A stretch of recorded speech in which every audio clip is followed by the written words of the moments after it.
Salut tout le monde, c'est Quim. Aujourd'hui, ça fait longtemps que je vous ai pas fait de vidéo. On va se retrouver pour un vol qui va faire Nice-Marseille en Boeing 777-300 de chez la Japan Airlines. Alors, on va faire le démarrage de l'avion, la mise en place du plan de vol, la montée. Ensuite, quand on sera en altitude de croisière, on va discuter un peu. Ça va pas durer longtemps, hein. Le vol va pas durer longtemps, hein. Nice-Marseille, c'est pas long. Ensuite, on va descendre. On va faire la descente en automatique. Je vais vous expliquer le pilote auto. Et on va faire l'approche puis l'atterrissage ILS. Alors l'intérêt, c'est qu'on est sur un tout nouveau jeu. Enfin, un tout nouveau jeu. En fait, il est vieux, mais c'est la première fois que je fais une vidéo dessus. C'est Flight Gear. Je vous expliquerai un peu ce que c'est plus tard, on va pas s'attarder là-dessus. Les gens sont là pour voir comment on pilote un Boeing 777.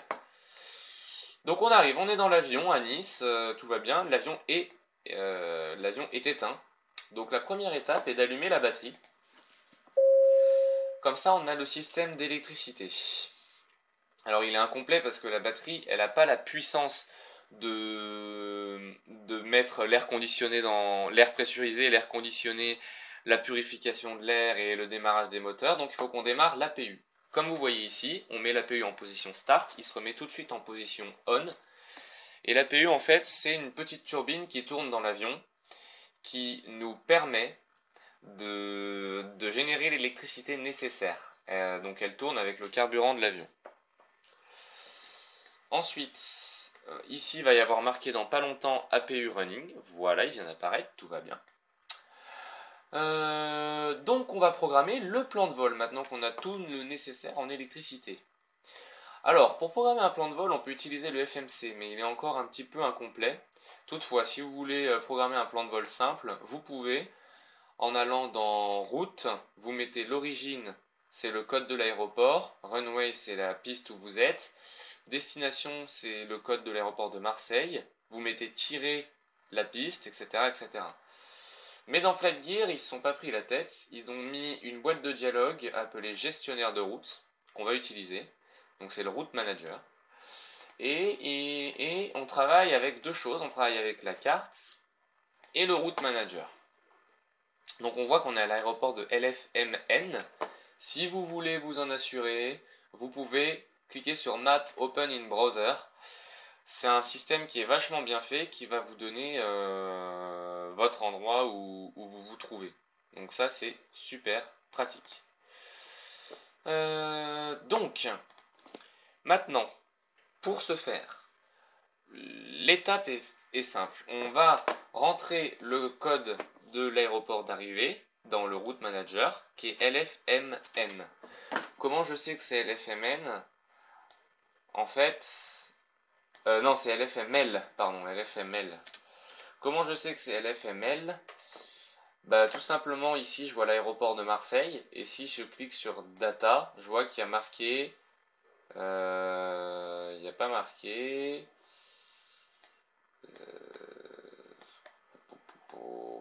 Voilà, il y a marqué LFML Marseille-Provence, en cliquant sur Data. Donc voilà, c'est assez utile. Donc, on va sélectionner une piste. Je vais prendre la 31R. Elle est équipée d'un ILS. Je lui donne une approche. Donc là, on lui donne des balises. Approach, on met default. Il nous donne des balises. Avec la 31R-12, c'est parce qu'on sera à 12 miles de la piste. -8, on sera à 8 miles. Et -GS, on sera au début de la descente finale qu'on fera par l'ILS. GS qui veut dire glide slope ou glide speed, je sais plus, et voilà. On va donner un seed aussi pour l'aéroport de Nice. Donc le seed, c'est pas compliqué, on fait seed default et il nous a généré un seed. C'est les balises qu'on voit ici. Alors, on va également, hop, on va activer le plan de vol. On voit que sur chaque balise, on a des altitudes données. Et ces altitudes qu'on respectera avec le système, avec un système, vous verrez, je vous expliquerai après. Déjà, on va activer. Donc on clique sur Activate et on voit que le plan de vol est chargé ici. Ouais, je voulais vous montrer un truc. Alors, je vais rajouter une balise quand même parce que je remarque que à Marseille, on arrive de manière un peu moche. On va plutôt essayer d'arriver par là. Pour ce faire, on va cliquer sur Fixes. Il nous donne plein de petites balises qu'on va pouvoir exploiter. Donc là, moi, je vais exploiter la. Faut pas qu'elle soit trop loin. On peut utiliser WT. Ouais, on peut utiliser WT ou PT à la limite. Ouais, PT. On va utiliser PT. Donc, pour utiliser la balise PT, on va tout simplement cliquer ici sur la balise précédente de la supposée. On met PT. Vous voyez qu'on peut mettre arrobase d'une altitude. Ça va nous donner une altitude de contrainte. Mais moi, je vais le laisser péter tout seul. Et je vais supprimer la app 4 du coup parce qu'elle sert plus à rien. Voilà. Hop. Voilà comment on va se débrouiller. Ensuite, on va lui donner une altitude de croisière. Donc nous, on va voler à 15 000 pieds. Et on va donner une vitesse de croisière de 280 nœuds. Voilà, comme ça, tout est bon. Donc maintenant, le vol est configuré. On va pouvoir démarrer les moteurs. Donc pour démarrer les moteurs, ça se passe dans l'overhead, comme tout à l'heure. Ici, on met le moteur gauche en mode start. Et là, il y a de l'air comprimé qui est chargé dans le moteur. Et à un moment, on ne va plus entendre de bruit. Et là, on injecte le carburant avec le L Fuel Control. Maintenant, on attend. On attend que le moteur gauche ait démarré.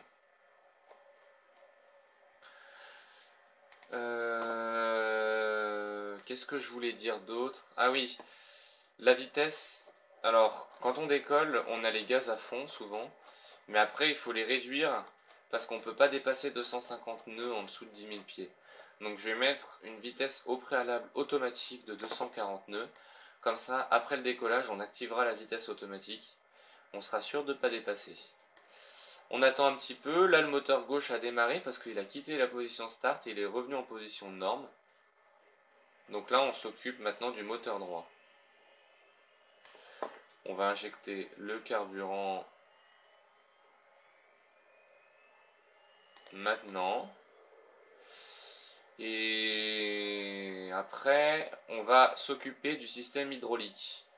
Pour pouvoir mettre les flaps, on va avoir besoin d'activer le système hydraulique. Alors, on attend un petit peu que le moteur gauche ait démarré. On fait une chose à la fois, hein. Le moteur droit, en l'occurrence, là. Donc, une fois qu'il revient en position normale, il aura démarré.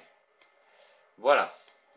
Donc, maintenant, on allume les systèmes hydrauliques et électriques des ailes, comme ça.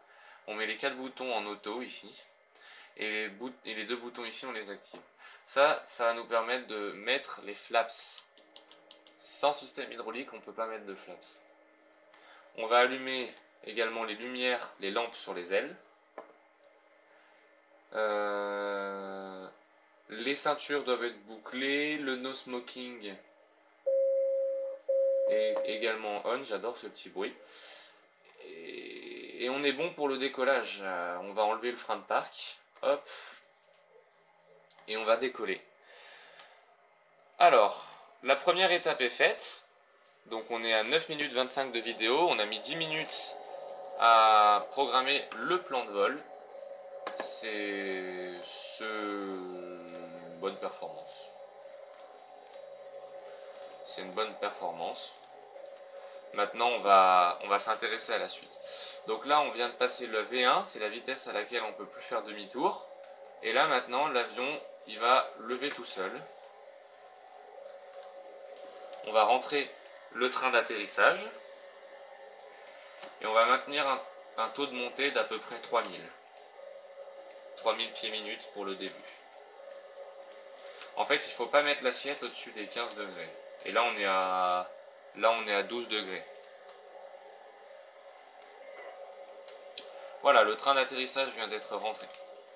Maintenant, on met les gaz en mode automatique. Et on va activer l'autopilote qui va nous générer une montée. Hop, on va lui demander 3000 pieds. Et aussi, on va activer le LNAV. Alors là, on arrive dans l'étape du vol maintenant, c'est-à-dire le mode LNAV. Il va nous permettre d'aller suivre notre route horizontalement. Et ensuite, on s'occupera du bouton VNAV. Je vous expliquerai comment il va marcher, le bouton VNAV. Mais en attendant, il faut qu'on suive le mode LNAV. Donc voilà, l'avion arrive à la vitesse de 240 nœuds.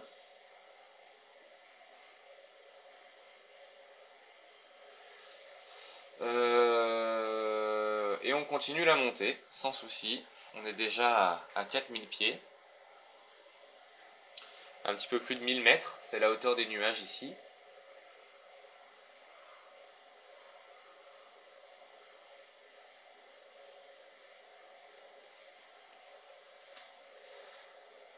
Et donc vous voyez que le modèle NAV nous fait suivre la route parfaitement.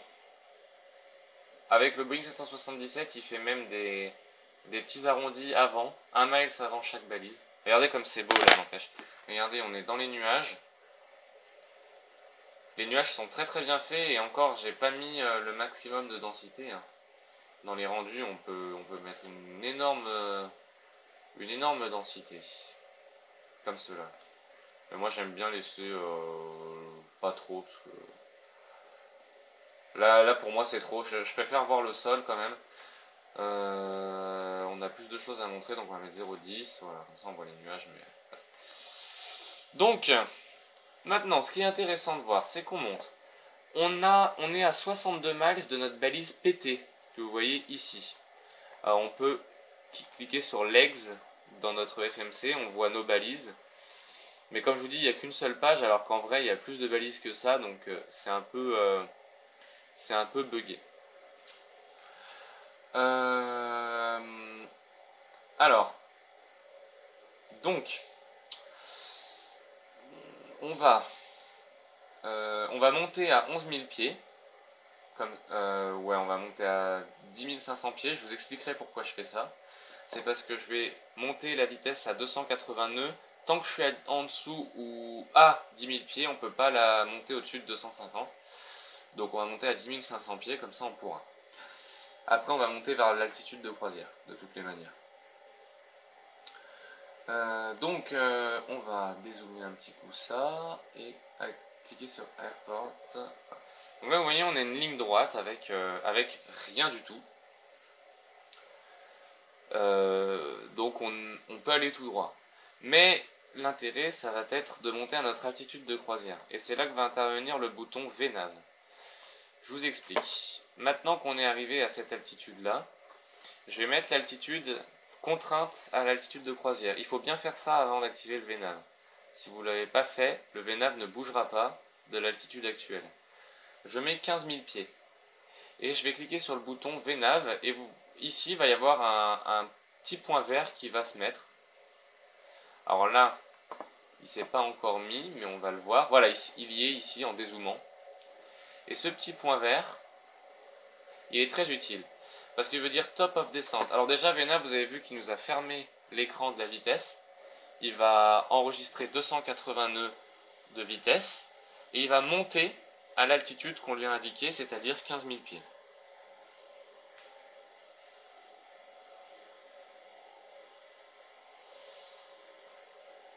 Voilà, il grimpe.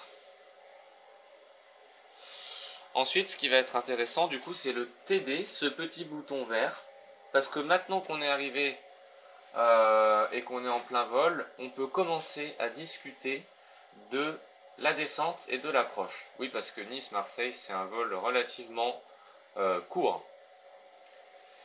Je vous mettrai un schéma aussi du VNAV et du Top of Descent si vous voulez plus comprendre le fonctionnement. Parce qu'il est unique à chaque avion en fait. en fonction de leur poids, etc. Je vous explique juste le TD. En fait, il a calculé, compte tenu de notre vitesse de croisière et de notre altitude, il a calculé le point à partir duquel on va pouvoir descendre vers la balise suivante. Et la balise suivante, elle a une altitude de contrainte. Enfin, c'est pas pété, c'est la balise d'après. Elle a une altitude de contrainte de 4100 pieds. Donc du coup, connaissant la distance à la balise qui a cette contrainte-là, il va nous mettre un point quelque part sur la map. En général, c'est à une centaine de kilomètres avant. Ça dépend de notre altitude. Qui s'appelle TD, qui s'appelle Top of Descent. Et c'est une balise à partir de laquelle on enclenche la descente. Et là, en l'occurrence, il va l'enclencher automatiquement parce que c'est moi qui vais lui demander. Je vais lui dire de descendre à 4100 pieds une fois qu'il a passé cette balise.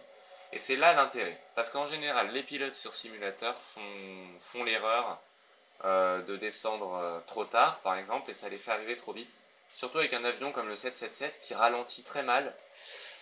Donc voilà. Alors, pour ça, c'est très simple. Je vous explique. On regarde le gestionnaire de route. On voit qu'on se dirige vers PT, qui n'a aucune altitude demandée.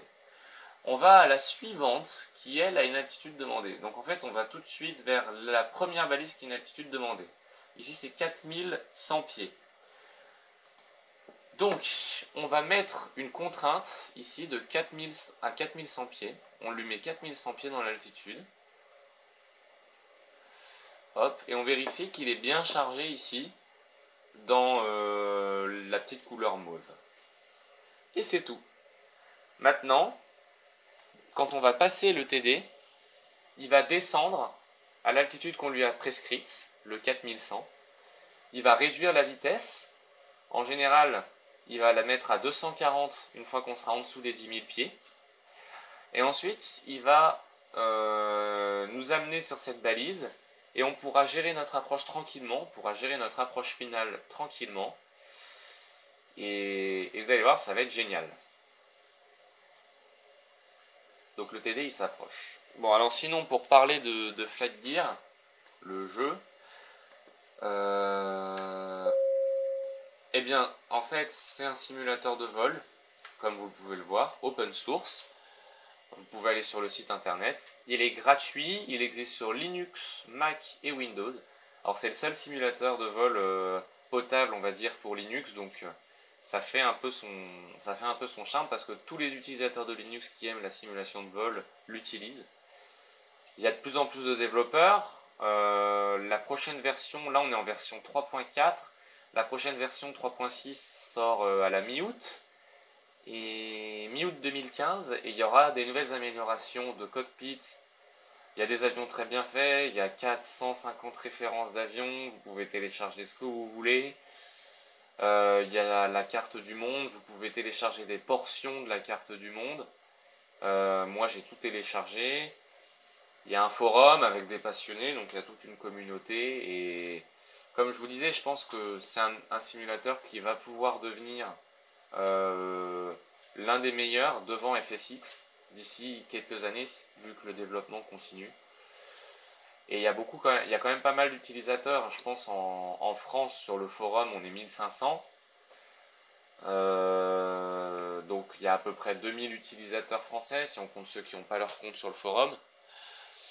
Après, il y a les Américains, ils doivent être à peu près 10 000, 15 000. Enfin, à travers le monde, on est peut-être 100 000 à utiliser ce simulateur. Et il y a peut-être 5 ou 6% qui sont des développeurs. Enfin, je sais pas, hein, je dis ça.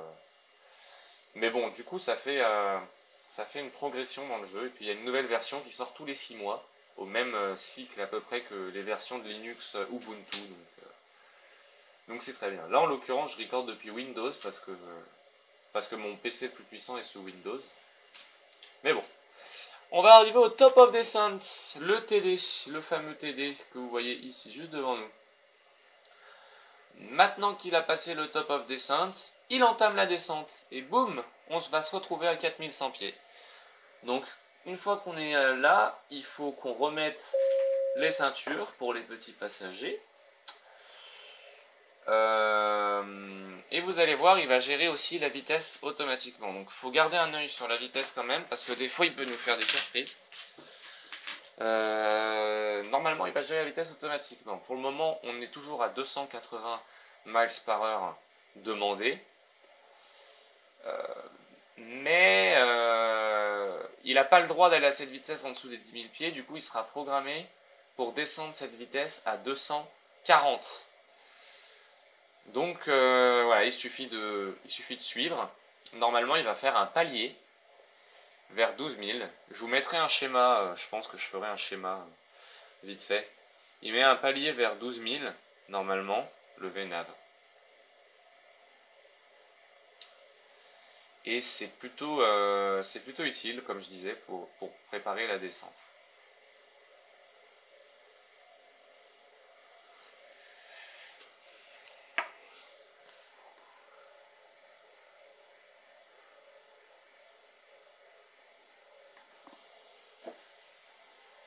Ça y est, maintenant il va réduire la vitesse. Alors pour réduire la vitesse, il réduit le taux de descente.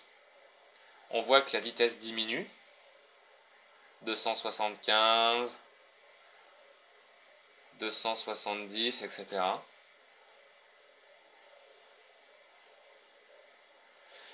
Et il ne faut pas s'affoler. Alors pour l'approche, on va cliquer ici sur le auto brake et le mettre en mode max auto. Une fois qu'on se sera posé, l'auto brake va faire un freinage. On aura besoin de toucher à rien. L'auto brake va gérer ça pour nous. Donc voilà, on le laisse faire, hein. Il a tout calculé pour nous. Donc même s'il a du mal à ralentir, il sait qu'il a du mal à ralentir, il le savait avant même d'avoir calculé. Il l'a pris en compte, ne vous en faites pas pour ça. On va arriver sur la balise PT, et après il va nous rester à peu près 50 km avant d'intercepter la balise d'approche. Donc on est à peu près à 70 km de Marseille, 70 km au sud-est de Marseille. Donc voilà. On le laisse descendre tranquillement. Dès qu'il va atteindre 240 miles par heure, il va augmenter le taux de descente normalement. Donc voilà.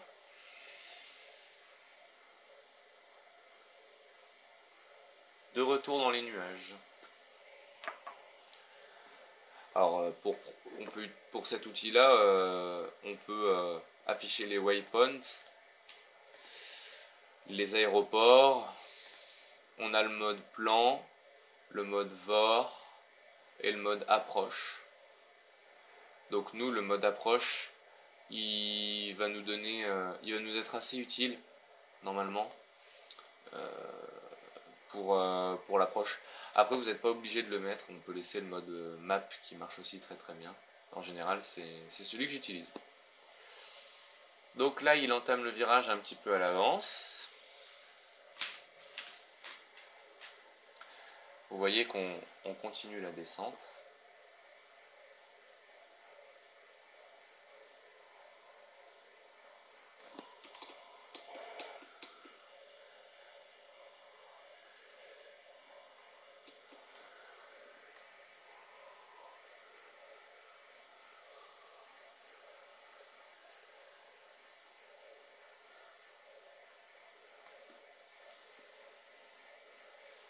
Il faut le laisser faire jusqu'à ce qu'on atteigne les 4100 pieds en fait.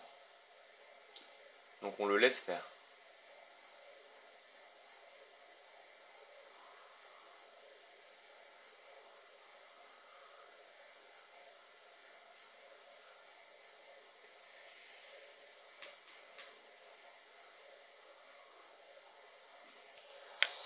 Ah oui, il y a un truc que je voulais vous montrer.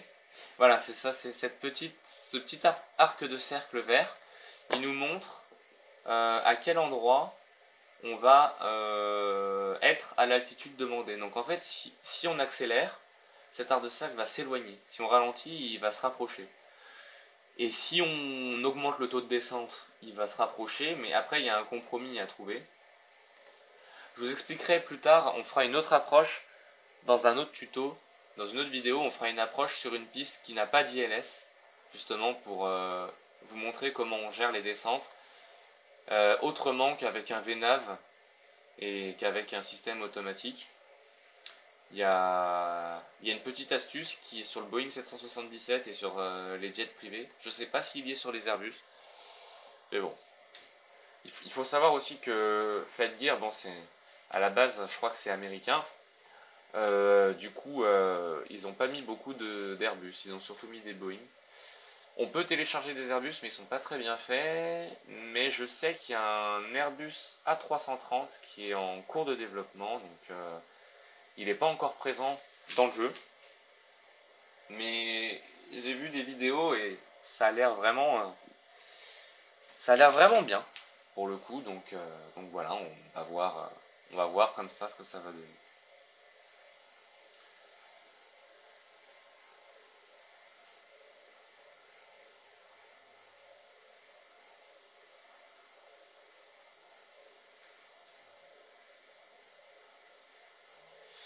Alors j'espère ne pas trop me gourer dans la descente parce que, enfin, j'espère faire un sans faute. Parce que ça fait pas mal de tentatives de record quand même. J'en suis à ma 5e tentative de record. À chaque fois j'ai un problème.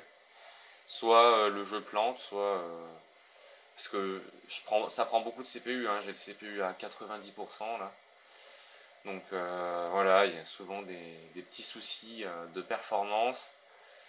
Ou alors je rate la descente parce que je parle trop et du coup ça marche pas. Donc on va se concentrer un petit peu. Parce que là on va arriver à 4100 pieds maintenant. Enfin on est encore à 5000 mais on descend à 4100 pieds. Et on va arriver à une étape de palier. C'est-à-dire qu'on va maintenir 4100 pieds. On va réduire la vitesse parce qu'on va trop vite. Forcément pour se poser on doit réduire de 100 miles par heure pour se poser. On se pose à 140 à peu près. 145. On approchera à 145 pour se laisser un peu de mou. Donc on va réduire la vitesse, on va la mettre sur les coups de 180 à peu près, 170 par là. Enfin bon, en attendant, on poursuit la descente.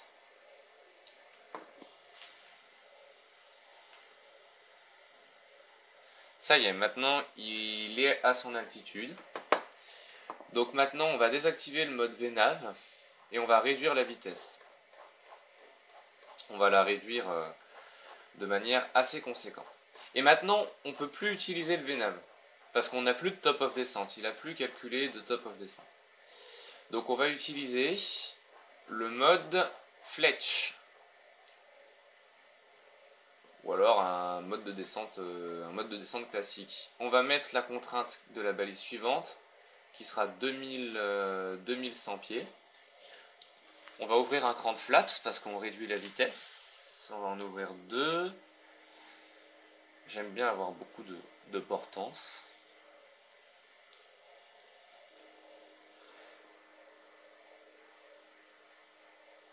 Et on va cliquer sur Fletch.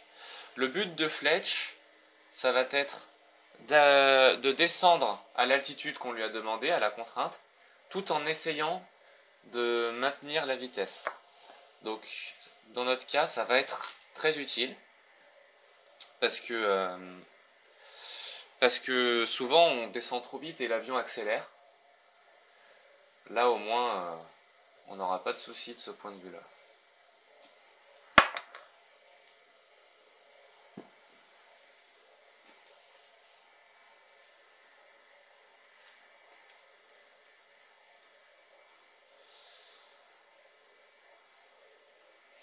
Voilà, vous voyez, on descend.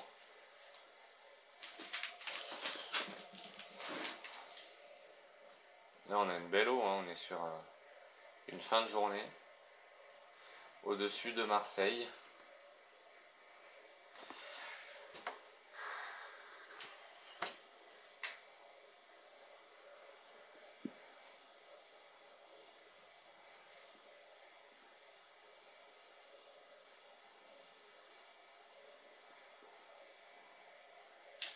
Alors, on va commencer par activer le lock ici, pour se baser sur l'ILS de notre piste. Donc là, vous voyez ici le petit losange, il faut qu'il reste au centre, et c'est le but du lock. C'est-à-dire on est en alignement horizontal avec la piste. Et maintenant on va récupérer le glide, bientôt, c'est une question de peu de temps. On va intercepter le glide slope, et on va pouvoir activer le mode APP.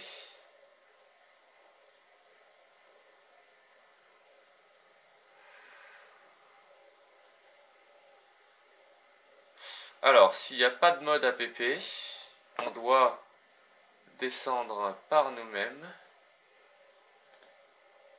petit peu embêtant. Bon, ici, il n'y a pas de mode APP, ça doit dépendre de l'aéroport. Alors, du coup, on va descendre par nous-mêmes. Alors, quand on passe le glide slope et qu'on n'a pas de mode APP, il faut savoir qu'on doit descendre à peu près à 900 pieds minutes. Alors moi je vais descendre un petit peu plus parce que j'ai pris le glide slope un peu en... Enfin, j'ai attendu d'avoir le glide slope et je l'ai pas eu.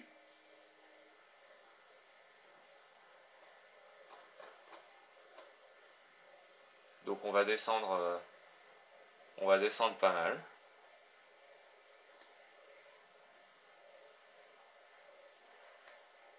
Ce qui compte c'est qu'on soit aligné.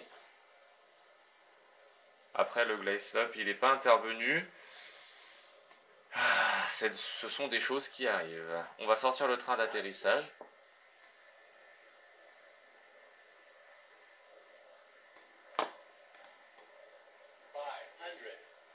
Alors là il nous dit 500 par rapport au sol, hein, parce qu'il y a une petite montagne en dessous de nous.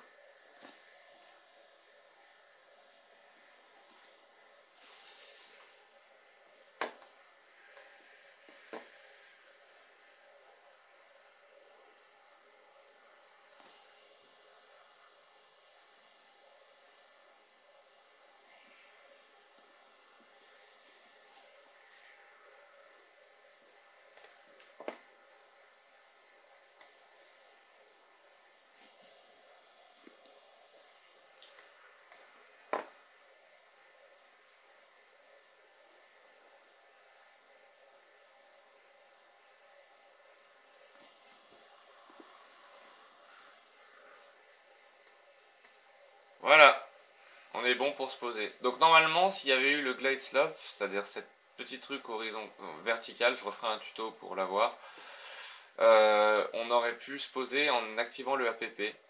Mais on l'a pas eu, du coup voilà.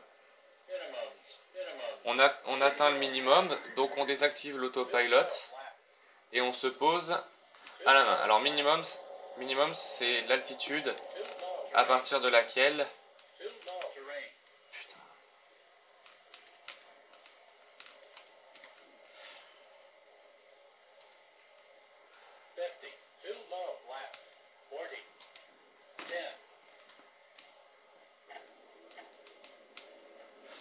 Alors je sais pas si vous avez compris ce qui s'est passé. En gros, mon Joy avait laissé les gaz au max. Et quand j'ai retouché mon Joy après avoir désactivé les gaz, du coup il les a remis. Bon, c'est pas grave, hein, ça nous fait un atterro quand même. Du coup ça perd un peu de son charme.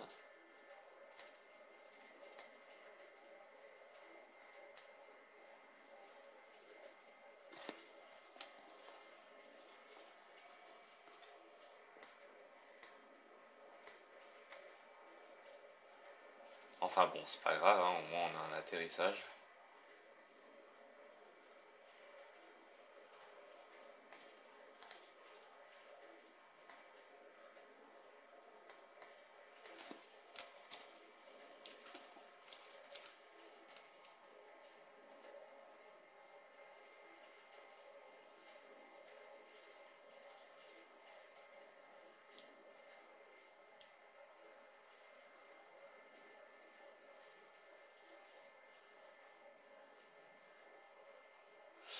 Voilà, bon bah vous avez vu un atterrissage qui n'était pas en ILS au final.